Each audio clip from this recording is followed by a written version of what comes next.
First, of course, I want to thank everyone for coming, and I also want to thank various people, including Paul, wherever he went, and Scott. And many people have really helped me along the way and just volunteered to proofread it, which was wonderful. There are a few people here who are actually in the book, including, where's Mark? Mark and Mark. They're all named Mark, which makes it a lot easier, and Josh. But Mark Hoffman is in the fall of 1970.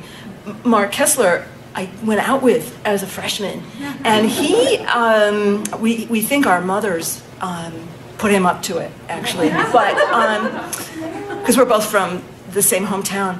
But Mark just told me now he tells me, I would call him up, I'd say, Mark, I can't talk now, I'm working on spring 1967, I'm working on the Trojan horse incident. And he'd say, oh, I think I have a flyer from that. And he would, 10 minutes later, he would call me back, and he could give me a flyer from almost any demonstration that he ever went to. And he has photos and such. But now he tells me, 8 years later, he tells me, oh, tonight, small correction. We didn't actually go to see Virgin Spring. We went to see, what was the name of it? Winter Light. Winter Light. And so in the book, there's an error. You know? But it's only because he remembered that we saw a Bergman movie. So anyway, I guess what I would first like to do is kind of find out, some people are here because they were at Cornell at the time. Some people weren't. And so I'd just like to know, yeah? Oh, you were there. I would just like to know, just hear from a few people, kind of what brings you here, because I've chosen a bunch of excerpts to read, but I want to make sure I read the right ones. Just what, I mean, some people must be just curious, and some people, I don't know. Anybody? Yeah. I was 68 to 72, and it changed my life. 68 to 72, and it changed your life. So okay. We overlapped. Yes, definitely. I read up to, I would try to read the book like crazy for tonight, and I got up to my freshman year. I was still cramming.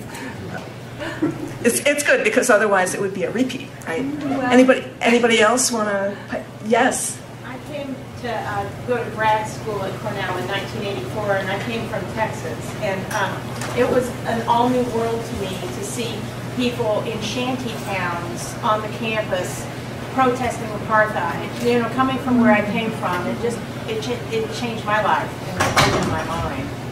So in '84. Yeah. But the spirit of what you guys did was still there. That's what I'm saying.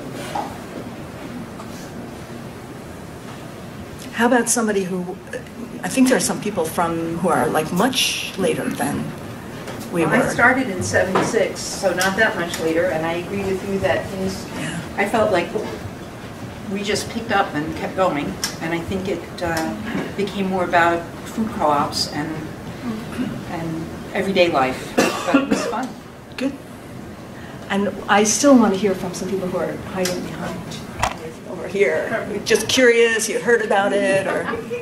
Well, we were class of 2004, so it was completely different when we were there. It was nothing at all like what you heard about. But had you heard about the straight takeover and the goings on? Yeah, I heard about that part, but I hadn't heard about a lot of the other things you wrote about.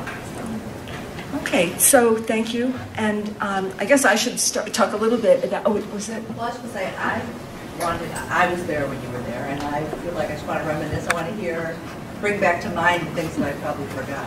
Very foggy, and just bring it back. I will say that some people on our class committee heard me speak in Ithaca a few years ago, and they said, "What university did you go to?" Because everybody's experience was different. And so that will enrich the discussion as well, I'm sure.